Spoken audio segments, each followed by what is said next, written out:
I love that. And let's see, what has Bruce put in here? Oh, found it on Oh, Amazon. There we go. yeah, the book that Gloria found. Yeah, looks good. The Daily Stoic. All Yeah, right. I'll add that to my post on social media about that. So yeah, thank you. Um, Awesome. yeah, I just found that 25 episode class on Stoicism has a lot of overlap with, of course. Of course, there's always some divergence, but and the Stoicism that was practiced, millennia ago, and then up to the present day in different ways, um, is mostly focused on a pragmatic solution to life's conundrums, but they're kind of underlying it, implied by it, is really has to be an understanding that there's got to be more to it than meets the eye, and so even though it doesn't address the metaphysics directly from what little I know of it anyway, the practical wisdom of it is really quite excellent. Yeah. Absolutely. So yeah, and that's what we find out about everything actually as we go along. Is like, oh, what I thought was here to make me uh to hurt me is actually here to help me.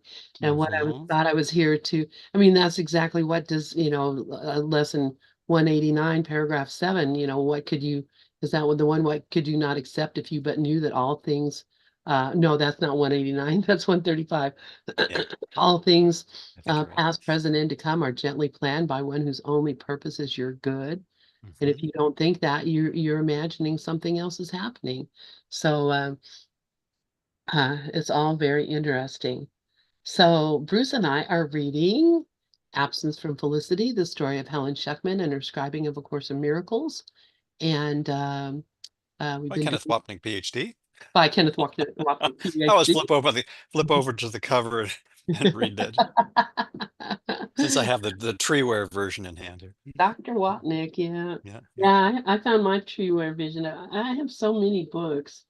And that's what everybody's like. I have too many books. Well, now I have them all on the Kindle. So Yeah. that's that I I'm read moving that. in that direction, and as of about a year ago, when well, several years ago, when I departed with about 97% of my library and 100% of my mom's, essentially. So Yeah. that was that filled up, half a dozen trunk loads to the Rogue Valley Metaphysical Library, and other friends, and then one big minivan load with, I think it was 29 boxes and bags of books that went off to a young man from the peninsula in San Francisco that That's evening. very cool. That's very cool. So they hopefully all went to a good place, but like, I did take photographs of all of them, so that if I ever thought, what was that? That was that really interesting book. I can always buy one again. The ones that I figure I was never going to find available online. I like those few I kept, but a lot of the others I already had in digital form too. So Yeah, and really there's no, all the tree where ones do is sit around and pick up dust now. So for me, you might as well give them away. And I've thought about that too. what I do Because is I pull them off the shelf and usually have one by my bedside, one in the side pocket of the car door when I'm a passenger and read. And you're not reading while you're driving? well, not usually. And then road signs perhaps, but and then usually a couple others in various places around the house Yeah. that I'm working with. So they do get used, but Yeah. So, and I do, if a person if I know a person and they wrote a book, then I'll buy the physical copy of it, mhm, because that supports them continuing um, to share that way. mhm, mhm. So, don't not buy people's books because lots of folks think that selling books is gonna make them some money. Most of the people I know who have written books will tell you that's not true. Well, I mean, I get a small amount of royalties on Amazon for my second book. Um, it's actually what's it called now? Kindle Desktop Publishing, which Hmm. actually includes the print version as well. Um, but it's not a lot. I mean, their profit margin is set up in such a way that the authors don't really make that much unless you have a huge volume. If you sell a few books a year, it's not doesn't amount to too much, but Doesn't it's imagine. it helps a little. It does. And also, then, people who write these books, go out and give lectures and talks and things like that. Mhm. And so, that's, that's good for them too. I have Mhm. not written a book, and everyone encourages me to write a book, and I'm like, I don't have time to write a book, I'm not interested in sitting down and, thinking about, my own thoughts, or telling people about my experiences in my life. Look how is super important I am, or interesting, or whatever. I don't do that at all. Excuse me. I mean, I don't think people, I don't mind, I don't think anything about people who do, because, that's their path. You're doing what your path is. And, there's a lot of us that would never have heard of anything if Gary Renard hadn't have been, prompted to write a book. Mhm. Mhm. No Yeah, matter. and I think the beauty of what Gary did, and to use another example, the one we're reading and have been for about a year, Ken's biography of Helen, is if you can make a biography approachable and accessible, and at the same time impart ideas that are applicable to everyone, that's the real genius. And I think that's what Gary did beautifully, and obviously Ken did magnificently with his biography of Helen. So. Yeah, yeah, exactly. And look at Ken. I mean, he was prolific. I have so many those little books that Ken wrote. Hmm. Uh, and I was just looking at this one the other day that it's practically worn out, but it's called "Ending Our Resistance to Love." And Hmm. I'm thinking, this everybody should read this book. But Wonderful little book, yes. yeah, and they're all powerful, all of Hmm. those little books. And Ken was, like I said, he was prolific. I never even imagined how prolific he was until I've met several people who had correspondence with Ken, who wrote Ken letters, and Ken wrote them Yeah, letters, and he responded to everything that everybody wrote. pretty much from what I could tell too. Yeah. Yeah, and you got to think, if I was getting 20 letters a day, and I was responding back to everyone, and it would be like, thanks for your letter. Uh, And he didn't have an AI bot to do it for him. No, he didn't have anybody, and he didn't have, I mean, he didn't have, Rosemary writing his books for him, or writing his letters for him. He was Hmm. doing that himself. So, uh, all, all, all perfect. Uh, and I mean, my God, that would have worn me out. But it doesn't wear you out, because let's just go ahead and start Yeah, looking at our book. And that sounds good. I think he's not he's talking about this very thing. Let's see, what did I just do? Okay. I Um, have us on the top of page 284, right after the quote from Helen that says, "I was mistaken." okay. Okay. Oh, I was not mistaken. I was not mistaken. Yes. Okay. Oh yeah. Okay. So, but right before that, there's Jesus made these remarks to Bill through Helen, which I still think is just remarkable, that Helen was just standing there saying these words, and Bill was typing them down, but they were Jesus talking to Bill through Helen. And uh, right before this paragraph that we're going on, Jesus remarks to Bill, continue saying, "Your lack of vitality is due to your former marked effort at solving your needless depression and anxiety through disinterest. Because your ego was protected by this unfortunate negative attribute, you are afraid to abandon it." And so, he says some things like that, similar to this in the course. You think you're feeling tired, because you think you're capable of being tired, and you Hmm. wear yourself out by your judgmental thoughts. Yep. So, so yeah. So, do you want to read? Actually, when you're sharing that quote, it kind of reminds me. I think toward the end of that quote, it says, "It's astonishing." So I'm paraphrasing it. I could probably find it quick enough, but it's astonishing that such a a trait that is so debilitating would be so deeply cherished. Yes, yes, Something yes. something like that. And you just got to know Jesus is just laughing, going, "Do you Right. see? Hey, You're that's I definitely have smileys on the margin on that one because that's like a classic lampoon of the ego. He's not making fun of us. He's making of what our real being is. He's making fun of our choice for the ego and how absurd that is.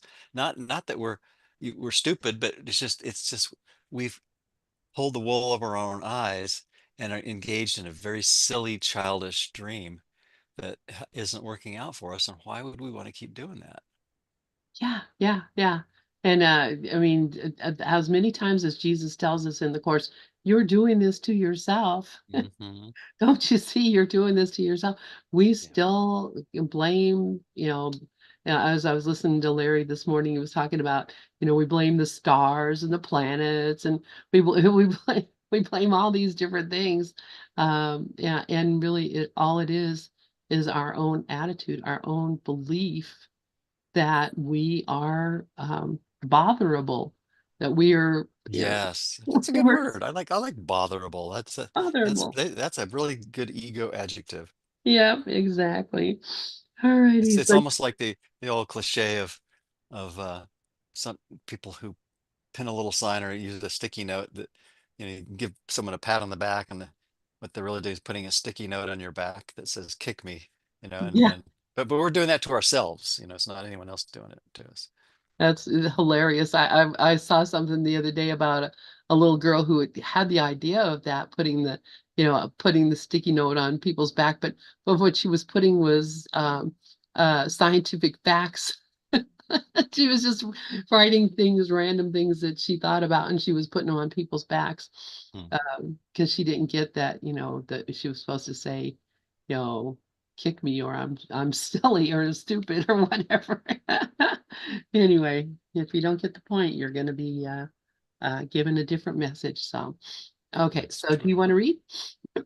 Sure. We're on. Let's see. As with other similar comments, you can get that far. Yeah. Okay. Okay. As with other similar comments by Jesus, this last one must Why be don't you read the understood. comment? The Oh, the, oh, the paragraph I before was that. not mistaken. Yeah. Okay. Yeah. I was not mistaken. Your minds will elect to join with mine, and together we are invincible. You two will yet come together in my name, and your sanity will be restored. And of course, the you two can really apply to everyone's decision-making mind and the Holy Spirit. So, or any other person that seems to be outside of us, because as the course points out over and over in so many different ways that what appears to be outside is really inside, and all the alleged 8 billion plus other people alone on this planet um, are really haven't left their source, which means that we're all in the same place in mind, dreaming that we're separate. Okay. As with other similar comments by Jesus, this last one must be understood within the context of the mind's existence outside time and space. And just this morning, I was listening to one of Ken's many wonderful audios, and he was saying that, the Jesus of the Course is outside, it's calling us to return from outside of space and time, whereas the biblical Jesus is the opposite of that, basically saying, you know, I'll come into time and space and do stuff. Yeah.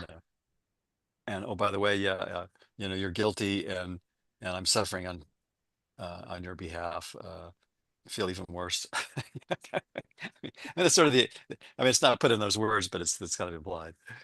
Yeah. So Yeah, I mean that's pretty. I mean that's pretty direct, and it's kind of scary to and think that. totally antithetical from the course's metaphysics. Yeah, Yeah. crazy. Yep. Like, So we'll continue. There, the joining of Helen and Bill with Jesus has already occurred and merely waits its acceptance. So another little quick comment is like the joining of you and I and any other two people you can think of, past, present, or future, has already occurred and merely awaits its acceptance. Because that's, again, the course's metaphysics is there's only perfect oneness and everything else is a misinterpretation. imagination. The reader may recall Helen's discussion with Bill in her letter from the previous summer, where she compared the seeming delay in Bill's healing with the time it takes for a star's light to be recognized on Earth. In the context of the ego's obliteration of the mind's attempt to ask meaningful questions, Jesus makes reference now to Helen's dream, quote, the recorder, unquote, presented above in chapter 3. He continues here to contrast Helen and Bill, specifically in terms of Helen's chaotic attempts to defend against learning the course, whereas Bill demonstrates a more consistent willingness. Yet both are nonetheless weak in their overall desire to identify with the goal of learning. The student's motivation to learn remains the primary ingredient for effective teaching, and Helen and Bill's forgiveness of themselves and of each other remain the primary means of undoing the blocks to their learning. So, well, there's a lot in that sentence to unpack. I mean, a paragraph. When you think about how, the primary goal, is to find the motivation, the willingness, and we find that as we forgive and practice the true forgiveness of each other. That's the means. Yep. Exactly.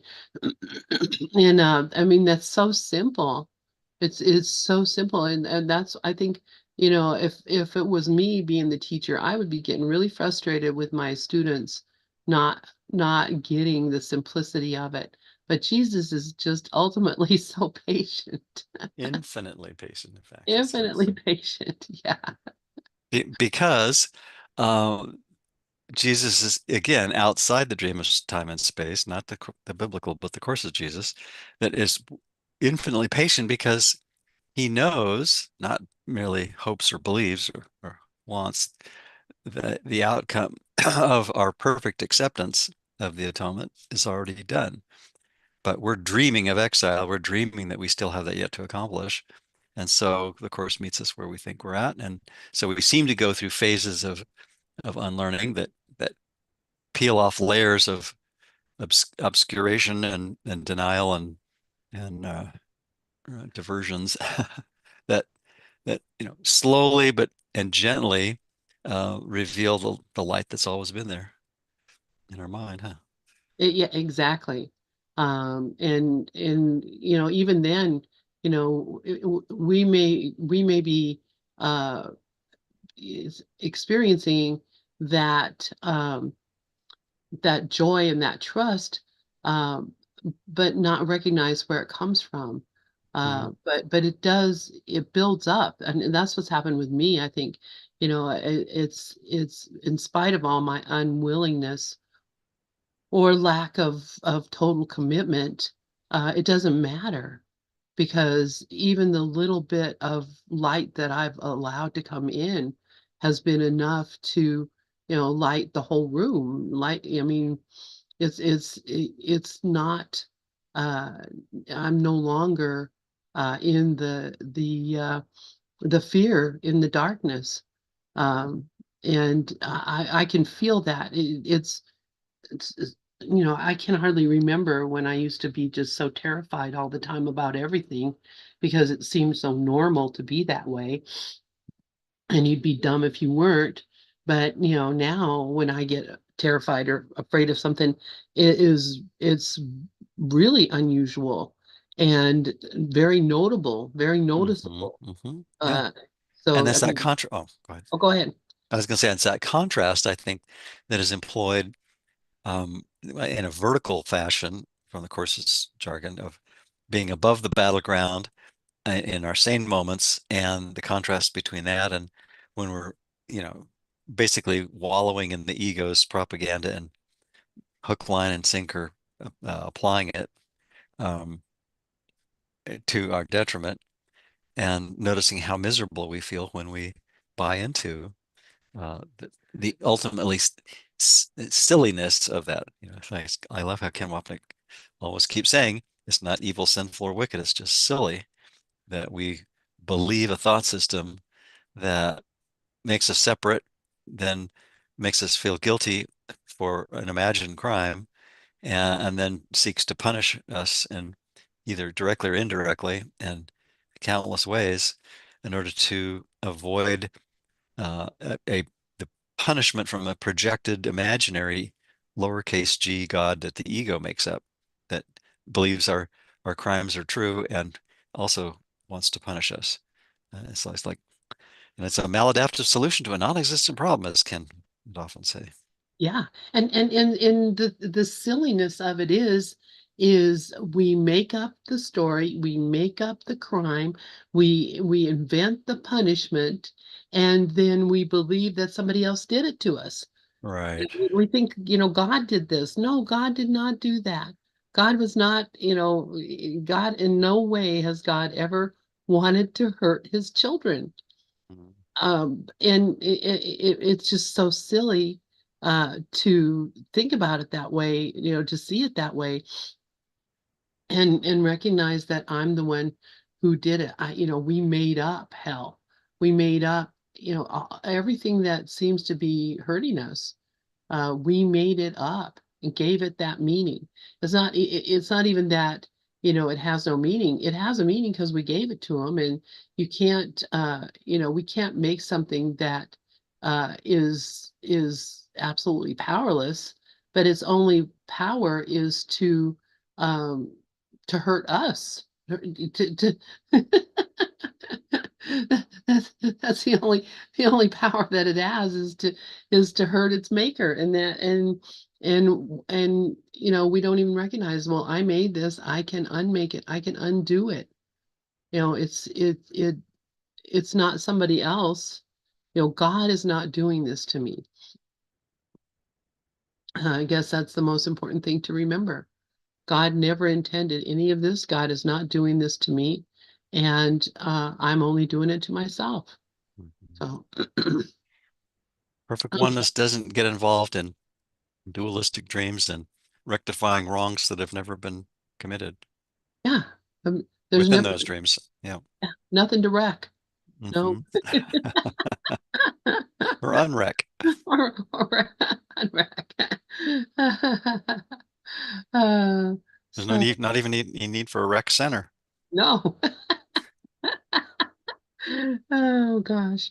Okay, let me see. So, you want me to read? Let's see. Are we at if you re If you remember, yeah, okay, if is you Helen's recorder Oh experience. yeah, the recorder dream. If and here again, you've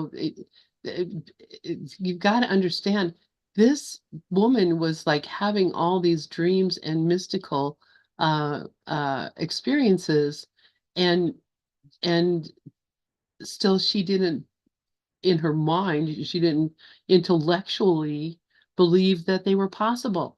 She was having something that in her intellectual mind she kept telling herself this cannot be real, but she was experiencing it. Hmm. Yeah, You know, just this morning I was listening to one of Ken's audios where he's talking about Helen's having all these psychic experiences, and yet she looked down on people that had claimed to have psychic experiences. So like she was having some major cognitive dissonance in her own personal experience. major.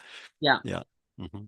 Yeah, and that cognitive dissonance is what we're all experiencing, and when we're in denial of the reality of our experience. And so that's, you just have to recognize that, I'm not making up the actual experience. I'm just making up my reaction to it, what I think has happened and what I'm going to do about it. So, but you don't have to do anything about it. Just accept it and know that it's here for you, not against you. Hmm. So, In that same audio I was listening to, Ken recounts Helen's subway experience, which I'll summarize briefly as having gotten onto a subway only because that was the only reasonable alternative. She'd much rather have taken a taxi on I think it was a wintry morning. And and initially she was, feeling disgust with all the people that she didn't like on the subway, and was critical of just about everyone and everything that she would glance on. And then she had this epiphany of recognizing that, how beautiful they truly were, and then it, literally changed for everyone that she looked at, and she saw the genuine beauty and the kindness and the truth, and behind the facades. And but it was, a powerful enough experience that she really impacted her deeply. Yeah, yeah, because she saw the Spirit of Christ. Hmm. She saw the Spirit of Christ, and the Spirit of Christ that was in her recognized the Spirit of Christ that was in everything around her. And you can't deny that. You might not want to see the meaning behind it, but and then I don't know if she ever did. I think she did to some extent, but her resistance was just amazing, crazy resistance. And I guess I can accuse myself of that too.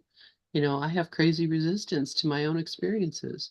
And So yet the very resistance that we're noticing in ourselves and in Helen's story, obviously, is evidence that there's something real and genuine beyond that resistance. Otherwise, why would we even have the resistance? right. Yeah. It must mean that there really is something that would undo the ego were we to give ourselves to it completely. And that's what we're working toward, by just looking at the insanity of the ego and Yeah. doing it more and more frequently and consistently. Yep. Which is what we do every day. And Mm. that's why we're able to do this without um, fear, without, you know, eh, and more every day for me. So, Mhm. so this is Jesus talking to Helen, directly through Helen. And he says, if you remember your dream about the recorder, this was remarkably accurate in some ways because it came partly from ego repressed knowledge. The real problem was correctly stated as, quote, what is the question, unquote, because as you very well knew, the answer could be found if the question were recognized. If you remember, there were a number of solutions you attempted, all ego based, not because you thought they would really work, but because the question itself was obscure. When the Bible says, seek and ye shall find, it does not mean that you should seek blindly and desperately for something you wouldn't recognize. Meaningful seeking is consciously undertaken, consciously organized, and consciously directed.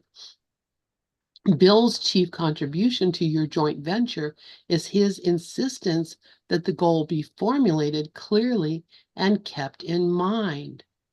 You, Helen, are not good at doing this. You still search for many goals simultaneously, and this goal confusion, given a very strong will, must produce chaotic behavior. Bill's behavior is not chaotic because he is not so much goal divided as not goal oriented. Where Helen has over invested in many goals, Bill has underinvested in all goals. He has the advantage of potentially greater freedom from distractibility, but he does not always care enough to use it. Helen has the advantage of exerting great effort, but she keeps losing sight of the goal. Wow, this is really profound here. Mhm. So Bill has very intellectually suggested, or intelligently, sorry, Bill has very intelligently suggested that you both should set yourself the goal of really studying for this course. There can be no doubt of the wisdom of this decision for any student who wants to pass it. But knowing your individual weaknesses as learners and being a teacher with some experience, I must remind you that learning and wanting to learn are inseparable. Mhm. I just love Jesus just speaking straight out like that to her. I remember when I was in high school, I came across a book called, I think it was Ecstasy in Education. Mm, And it was basically talking about the motivation to learn is key. And I, took that to heart and applied it to a lot of things, um, including, uh, looking for ways to apply what I was learning in subjects that I didn't particularly find interesting, but just said, well, how can I apply this and make it, interesting and therefore motivate myself. And in some cases I was able to do that, and other cases not so much. But I mean, but the key takeaway is that when we're motivated to learn something, nothing can hold us back, basically. And I think that's that the spark that you know occasionally you hear stories, things like alternative education and homeschooling situations where a kid might not learn to read and write until they're 9 or 10 or something like that, and then suddenly they see something that inspires them to want to understand something, and then they quickly master what might have taken another kid in a traditional situation 3 or 4 years to master, and suddenly they've leapfrog way past that, and going at a much faster pace because their voracious appetite for learning is impelling them to go forward more quickly. Yeah. Yeah, and that just reminds me. I follow a guy on TikTok who never learned how to read. He couldn't read, and there are a lot of people who don't know how to read. But he decided he was going to teach himself to read, and so he came on TikTok, says, I don't know how to read. I'm just going to learn how to do this through and I'm going to share it with you. And it's been amazing to watch him progress from reading basic children's books, learning how to pronounce things, learning just actually learning how to read, because he was motivated to learn to read. And people will say, well, geez, who doesn't know how to read? Lots of people don't know how to read. Lots of people don't know how to read. It is, I worked for the federal government for many years, and I did training for, lots of people. There were a lot of people who worked there who did not know how to read. Now, they were not the engineers, obviously, and the people they were the people who were, driving the trucks and running doing different, things around the plant, who had never had this opportunity or ability. And so, when they would come into my classes, they would have to pass a test. And so I spend a lot of time sitting individually with people and going with over with them, because you have to know how to read warning signs, or you have to know how to read an MSDS sheet to find out what kind of chemicals you're dealing with.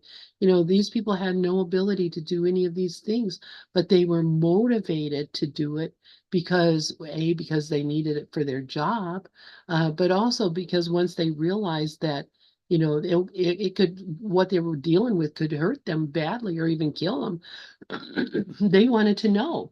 So, it's not, uh, first off, reading literacy is not as universal as we think it is in this country. And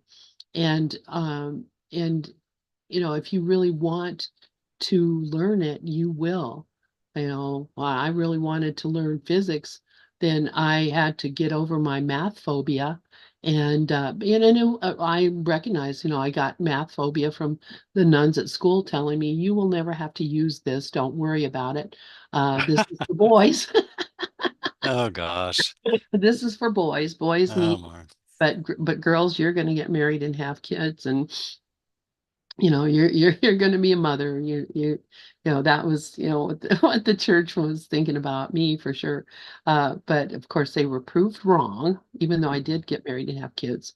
But I did learn how to read, and I did have to get over uh the whole, being told I was not only not incapable of learning math, but that it wasn't necessary, it wasn't going to help me. So in order to study physics, to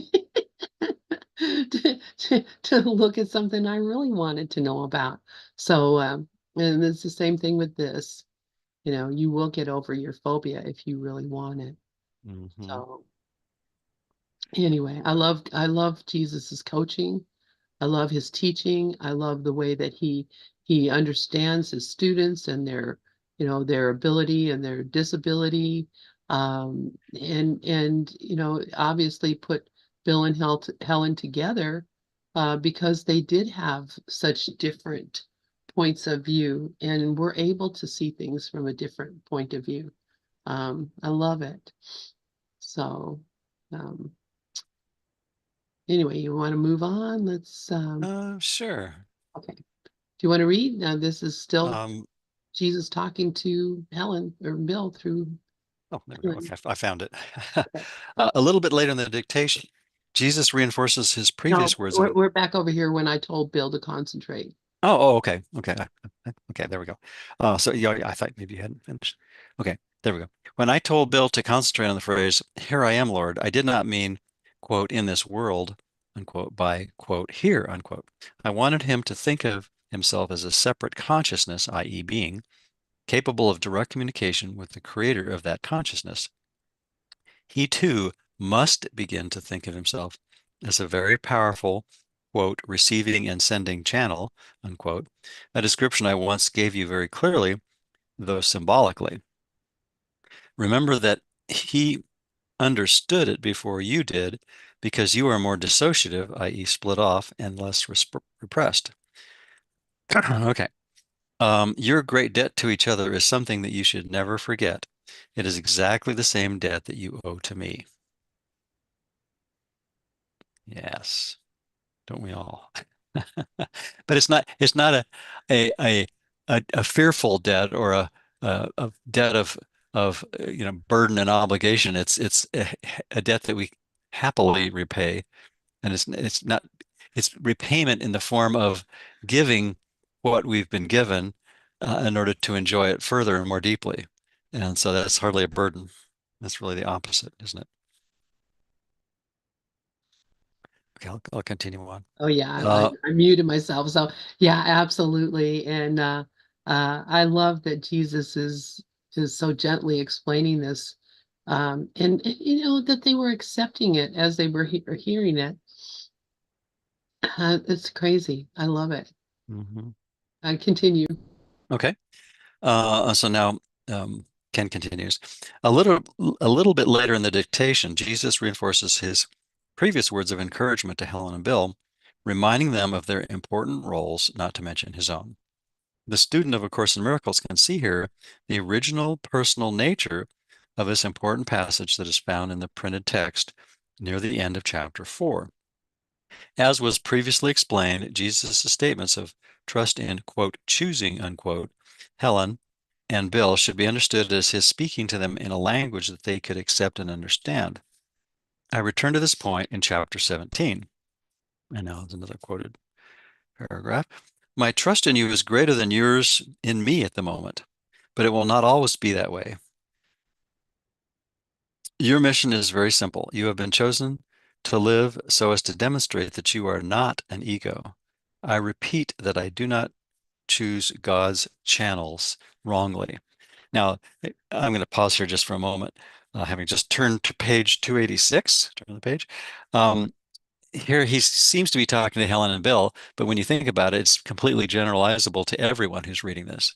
So once again, um, that spirit in our mind that's coming through Helen very, very clearly and fluently is applicable to everyone. So because we're all the same and we're all appearing to fight the same hard battle, and we all have the same shared interest of wanting to return home to a home we never left in our mind.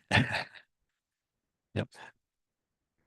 The Holy One shares my trust and always approves my atonement decisions because my will is never out of accord with his. I have told you several times that I'm in charge of the whole atonement. This is only because I completed my part in it as a man and can now complete it through other men. My chosen receiving and sending channels, in brackets Helen and Bill, cannot fail because I will lend them my strength as long as theirs is wanting. I will go with you to the Holy One, and through my perception, he can bridge the little gap. Your gratitude to each other is the only gift I want. I will bring it to God for you, knowing that To know your brother is to know God. And that last phrase, I think, is so powerful too, because it's really saying, this is an indirect course. The way we really return to that knowledge of perfect oneness and the experience of the peace is by removing the barriers to the awareness of love's presence. And those barriers pretty much take the form of our um, distrust, hatred, and misperception of each other by seeing us as less than perfect oneness. Everyone we meet and think about has to be completely whole, complete, and innocent in order for us to experience that wholeness, completion, and innocence. Exactly. And I mean, there's I think for me, this is a thing that has just really been hitting home is that it is up to me to do this. Hmm. And I can't just, sit around and say, well, nobody else is doing this, so why should I? Because I don't know what hard battles other people are fighting, but I definitely know that, Jesus has told me this world you're seeing is a projection of your own thinking. It's a Hmm. projection of your mind. It is an outward projection of an inward condition. And so, if you want to see a different world, if you want to see a world that is loving, peaceful, kind, gentle, it's possible. You can see that world because that world exists absolutely, just as every world exists that you imagine. But this world, the world that you really want to see, is this world of gentleness that our recent lessons are talking about. It is actually here now too. And so it's up to me to change my mind about what it is that I'm seeing. And that changes the world for everyone. Hmm. And why? Because everyone is in my mind. So I think a lot of folks think, well, if it changes for me, that's still going to be hell for everybody else. No, there is nobody else, and there is no hell. This is all in my mind. When I change my mind about the world will change. Not because it will suddenly become a better place, but because it is that better place already. And the only reason I'm not experiencing it is because I'm experiencing the world that is hell. And why am I experiencing the world of hell? Because that's what I want to see. I want to see my brother guilty. I want to see myself as guilty. I want to see the world as corrupt. That's what I want to see. That's what I'm going to see. Um, it just is so simple and very, very practical. Um, and you can't just think that you're going to run away to heaven and leave everybody else in hell, because you take everybody else with you. And when Jesus says this, because this is only because I completed my part in it as a man and now can complete it through other men. He decided to see the world of peace. He decided to see the world of gentleness. That was his part in the atonement, and it's your part in the atonement too. It's my part in the atonement too. And the reason he's still here helping us is because there's some part that still thinks that there are other men that need to be saved. Hmm. I mean, And again, that jargon is really designed to meet us where we think we're at, because we think we need Holy Spirit's help, which from where we're at is completely true. And yet, in the audio I was listening to, Ken shared the idea this morning that it's like, well, there's the lady in the audience and one of Ken's talks who said, well, now that I think about it, Jesus, if everything is perfect the way it is in truth, then Jesus doesn't have to do anything. And Ken said, yeah, that's right. And he says, well, then that means we have to do everything. Well, yeah, but Jesus represents, or the Holy Spirit represents, um, the principle that we can undo what never happened. And so the heavy lifting is really done by that part of our mind that we call the Jesus of the Course, or we call the Holy Spirit. Um, which really, that heavy lifting though is really the unlifting or the dropping of the ego and letting it disintegrate into the nothingness from whence it came and revealing the light that's behind it. So I mean, we've got everything inside out and backwards, and including the idea that we need to have Jesus do everything for us. I think that's oftentimes can be um, not a cop out isn't even the right word. It's basically a mechanism for procrastination or denial. Uh, but when we realize that nothing needs to be done, but everything that we made in our minds needs to be undone. Um, but the generalization process helps us to escalate that the pace of that by seeing it's all the same. Like earlier you were talking about reading and writing, and I know Ken's used this example before. It's like if you teach someone the alphabet and then they learn to put letters into words and words into sentences and sentences into paragraphs and paragraphs into, complete ideas and concepts, and convey that. But just like we're doing right now with spoken words, you can do the same thing with mathematics. You teach someone the number system and basic operations like addition, subtraction, multiplication, and division. And pretty soon you've got other concepts that can be added onto that. And pretty soon, the math becomes a tool, and the language becomes a tool for understanding. But we're using everything that this world has to undo all the beliefs that the world seems to have foisted upon us, but we really foisted upon ourselves. So that's anyway, a little bit of a detour there, but hopefully But that you're was sense. right. I mean that is absolutely so right. And I'm thinking about, as you're talking about the reading and the math and reading, yeah, that explains that's how you can explain the working in of the mind and the person, and the math is really what explains the working of the universe, how things move. And it's not, all it is just extracting truth from, well, as much as truth as you can have from what seems to be happening. So, it's all a way of us trying to explain to ourselves what's going on, why did we get here, and that's what we're doing right now. Isn't that what you and I are doing right now? Is Hmm. trying to come to some clear understanding of you know how how how how did I get here, or why am I still staying here? Because how do I get here? That is explained by why I'm still staying here. So, Hmm. uh, so and the whole purpose of it is to, as he says, accept the atonement. And that's just the returning of us to our natural state. That's all that's happening in the atonement is we're returning to our natural state and not remaining in this artificial state of physical world, mental world, emotional world.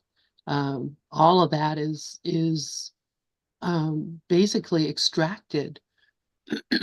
It's some little bit of the truth of what we are that's extracted out into, love or joy or anger, or and I guess it all comes out in terms of feelings, what it is that we think we are, Hmm. but as we go through this, what we're really trying to do is find the Rosetta Stone that's going to make it all come together, and for us to get what it is that we're doing to ourselves. And this is it. A Course in Miracles is the Rosetta Stone. It's the thing that says, here's how you got here. Here's what you're doing here.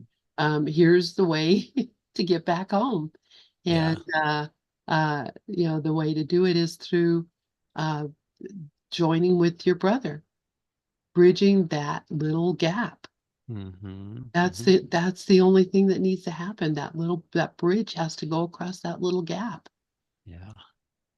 And So, it is really a little gap, isn't it? I've got about 2 minutes left because I need to oh, okay. facilitate another group. So I'm just going to, in the last minute or so here, I'm going to just mention briefly a little outing that my wife and I did Thursday. We drove up to Phoenix, about a couple hour drive, to the Musical Instrument Museum there.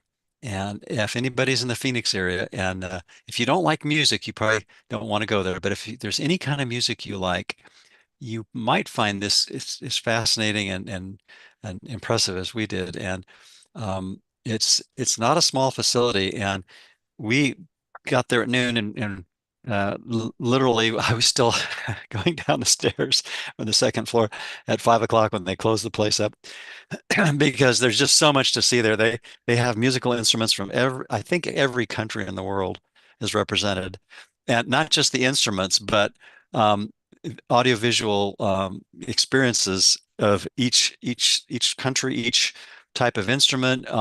It's just amazing. It's just an incredible assortment. And then they have performers that are well known and some not so, and the histories of them and classic performances, little clips of them, and then mechanical musical machines, just all kinds of stuff. It's just if you have the least inclination, you're in the Phoenix area, I highly recommend it. But music has been described as a universal language, and I think that certainly connects with Ken's emphasis on Beethoven and Mozart as being powerful transformational experiences in his life. But the impulse and the longing to express and something that we all hear together. Um, uh, it was very fascinating and world unifying experience. So just I'll end with that today. So anyway, that's thank. really interesting. I just was thinking because what is it that we're reading? One of the books that we're reading is talking about how music is well, music is the universal language, but music is kind of a the algorithm for what we are, if that makes Mhm. any sense. Um, Yeah, yeah. Lot more to say on that, but I'll pick up on that next week. And I thanks as love. always, Lynn and all of you. And look forward to resuming our conversation next week. All right. Have a great one. Thank you so much, Bruce Ross.